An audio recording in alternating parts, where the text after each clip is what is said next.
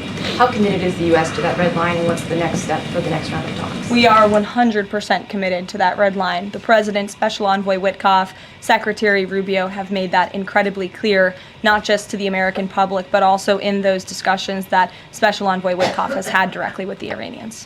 अब तक इजराइल ने अपनी बमबारी में 3 तरह के फाइटर जेट इस्तेमाल किए हैं। F-16 से लेकर F-15 और F-35 पर बंकर बस्टर बम लोड किए जाते हैं और फिर उनसे बेरूत और दक्षिणी लेबनान से लेकर गाजा और ईरान तक बमबारी की गई है। हालांकि ईरान कह चुका है कि उसके परमाणु अड्डों पर हमले का मतलब है वर्ल्ड वॉर। ईरान ये वार्निंग बार बार दे चुका है और लगातार दे रहा है। गाजा के इन धमाकों को समझिए कि वो 2000 पाउंड वाले बारूद का धमाका कैसा होता है। ऐसे ही बमों ने गाजा को आज मलबे से भरे मैदान में तब्दील कर दिया है, जहां बहुत कम इमारतें बची हैं और लाखों लोग टेंट में रहने के लिए मजबूर हैं। अब ऐसे ही बम ईरान के लिए भी तैयार कर लिए गए हैं, क्योंकि इजराइल को अमेरिका से हथियारों वाली मदद पर ब्रेक नहीं लगने जा रही है। जो बाइडेन के बाद डोनाल्ड ट्रंप भी इजराइल की वार मशीन को ईंधन सप्लाई करते रहेंगे, ये बात तो तय है। जनवरी 2025 में डोनाल्ड ट्रंप ने राष्ट्रपति पद की शपथ ली थी। जनवरी में ही गाजा में सीज फायर हुआ। फरवरी 2025 में ट्रंप और नेतन्याहू की मुलाकात हुई। फरवरी में ही 1800 बंकर बस्टर बम इजराइल पहुंच गए और मार्च और अप्रैल के दौरान ट्रंप ने ईरान से परमाणु मुद्दे पर बातचीत की कोशिश शुरू की, लेकिन अब मई के महीने में नेतन्याहू ने स्ट्राइक मिशन रेडी कर लिया है। इजराइल चाहता है कि ईरान के परमाणु अड्डों पर सर्जिकल स्ट्राइक हो। डोनाल्ड ट्रंप की डील और धमाके दोनों के बीच कौन बाजी मारेंगे, इस पर नेतन्याहू की भी नजर है। ट्रंप को समझने वाले भी उनकी पश्चिमी एशिया वाली पॉलिसी को लेकर भ्रम में पड़ जाते हैं। ट्रंप और नेतन्याहू की युद्ध वाली पार्टनरशिप को लेकर ईरान चौकन्ना है। ईरान लगातार अपने एयर डिफेंस सिस्टम को परख रहा है। जनवरी से लेकर अब तक ईरान की एयर डिफेंस ब्रिगेड एक्टिव है। क्या ये ईरान के आक्रामक तेवर का खौफ है? क्योंकि ईरान ने 2025 की शुरुआत में ही 5 युद्धाभ्यास कर लिए हैं। इन सवालों से साफ है कि मई का महीना पूरी दुनिया के लिए बहुत खतरनाक साबित हो सकता है।